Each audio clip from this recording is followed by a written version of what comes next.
The failure of excavator oil leakage is very disgusting.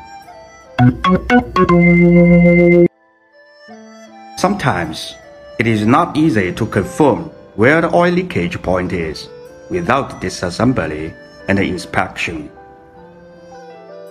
For example, there is oil leakage at the engine flywheel and between the main pump and the flange, just like the excavator in the video. Now, let's have a guess.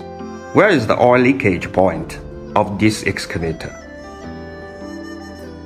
I guess some guys will think that the oil leakage is caused by the damage of the engine crankshaft or seal.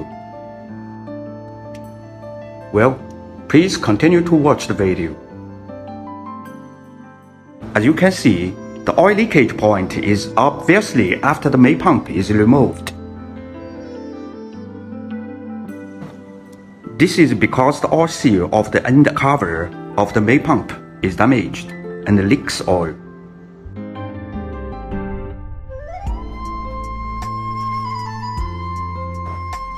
When replacing the oil seal, please check whether there is abnormal wear on the contact surface between the main shaft of the main pump and the oil seal.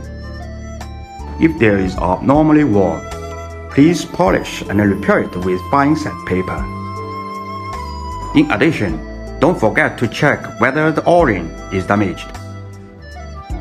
Some people might say that after the excavator had been used for a period of time, the color of hydraulic oil and engine oil is different, so you can confirm where the oil leak is according to the color of oil. Sure, the engine oil does turn black very quickly. However, there is a lot of dust in the engine flywheel. After the hydraulic oil and the dust are mixed, the color will turn black. Moreover, at the initial stage of oil leakage, you can't confirm the oil leakage point according to the oil level of hydraulic oil and the engine oil. Do you get it?